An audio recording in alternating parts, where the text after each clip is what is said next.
On Saturday, November 20th, Atlantic City Boardwalk Hall, Sergio Martinez will defend his title against Paul Williams, a rematch of their December 5th slugfest. I think Pacquiao give me a shot faster than Mayweather would, you know. I mean, I guess I look at it like Mayweather, you know, he stand a chance on losing. He say he better than Muhammad Ali, Sugar Ray Robinson, Joe Louis and all that, because they all lost. You know, so I think, you know what I'm saying, he don't want to take a hard, tough fight that he stand a chance on losing with, you know. I mean, not disrespecting him or knocking his skills or anything, but, you know, I'm not saying I could beat the guy. What I'm saying, let me get it.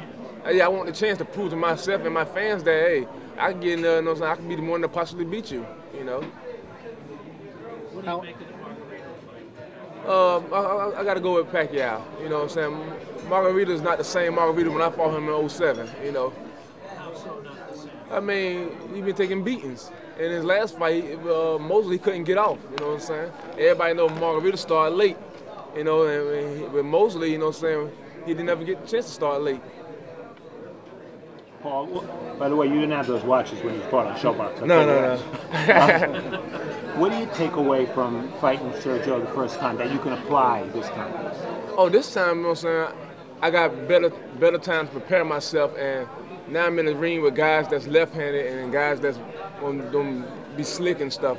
So now I got a chance to, you know what I'm saying, really prepare myself and, you know what I'm saying, focus on what I needed to focus on. Did you have any southpaw sparring for the first fight? No, we was for the fight Kelly Pavlik. Right. So when Pavlik pulled out like 2.5 weeks before the fight, you know what I'm saying, we tried to get left-handed guys.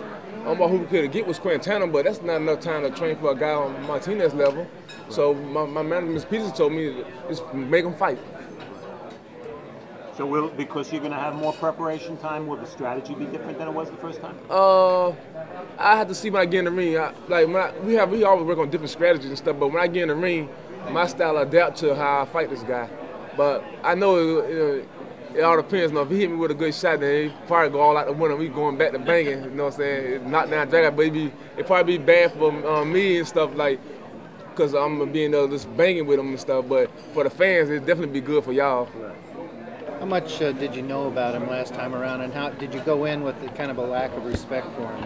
I never go in with a lack of respect or any guy, you know what I'm saying? Like a lot of people say that when I fought Quintana for instance, I underestimated him. Never was that. I always think I always trying to play myself down like they the top guys. They coming to get me, so I won't downplay them guys and stuff. But it is that I didn't know too much about Martinez. He had like 40 fights, nobody wanted to fight him and stuff, and he only lost against Margarita, so we didn't know too much about him.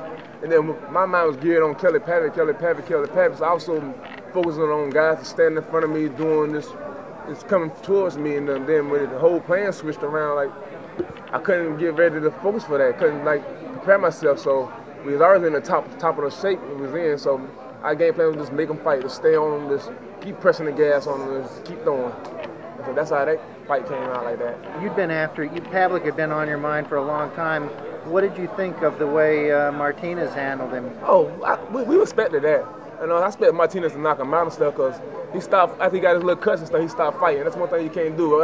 You don't see me bleeding all kind of ways and stuff. I push it out to the end, to the bell ring, you know what I'm saying? You can't stop fighting. When you stop fighting, that's your offense and your defense. If you ain't got no defense, you know what I'm saying, on the offense, what can you do? Get beat up. So, but if I'd have fought Pavlik that night, I'd have knocked him out. Does it upset you that Martinez was able to get the fight against Kelly Pavlik, a fight that you were supposed to originally have had? Yeah, I was a little upset, but I knew we definitely get the chance to get them belts from him. Now that, you know what I'm saying, he took him from Pavlik. We know he was gonna take him from Pavlik. So I feel like, okay, now I got another chance, you know what I'm saying? Even though I wanted to fight Pavlik, everybody wanted to see that fight, you know what I'm saying? But that's where the cookies crumble. So this time, you know what I'm saying, I got a chance to get my belts, you know what I'm saying? I call them my belts because they is my belts.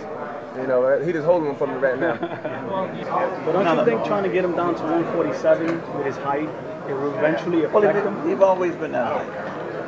No problem with that. I come in at 45 and a half when I fought Margarita. Came in at 45 and a half when I fought, I forgot who the other dude was, but there was no problem with that weight. His last fight, he came in 150. Right, but you fought above that weight for the last 3 or 4 fights, I think. You know what I mean? Hey, the money right, and they tell me to get down. We got no time. We there. You can make 47. You can make it easy. You're saying. All we need is a challenge. Yeah, put somebody in front of us. That's worthy. Motivation. You know what I'm saying? And yeah.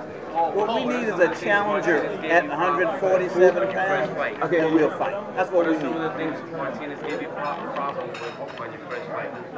The only thing he gave me problems with was that I didn't have enough time to prepare myself for him. That's the only problem I've seen. What do you think you're going to do this time to neutralize his style of fight? I'm going to win. That's what I'm going to do. I mean, not taking nothing from Martinez. I know he's going to come out there, and he's going to come out there and try to do what he did the last time or do something better, but my mind frame is that I can't allow none of that to happen. I'm just going to go out there and do what I got to do. I'm going to get off. Are we going to see the same guy that came into the rematch with Quintana? I mean, you fought an aggressive fight in that fight, a different fight than you did in the first. I had more time to prepare for myself. You know, like the same thing. Like it was like basically like deja vu. We were training for Centron at that fight and stuff. You know, and then all of a sudden that fight didn't go through, and we had nobody to fight. They threw my Quintana in there. So you know, and so he beat me on that fight, and then come back on the rematch. You know, I had time to prepare for him. Like I said, if one of them top guys out there like Mayweather or Pacquiao choose to take me down to 47, then I'd definitely go there then. But I wouldn't want to go there for this up-and-coming guy that gained rep off me and stuff. That'd be defeating the purpose. When I fought Margarita, they were like, this would be the time that you get the biggest fights and all that. Like when I beat him, I had to get my belt up because Michael Jennings was #1, Cotto was #2. They wouldn't fight me. But when I vacated that belt, you know what I'm saying, moved up to get a 54 fight because we couldn't get no fights in that weight. They fight for my title. The #1 and #2, they fight for the belt. So what that tells you?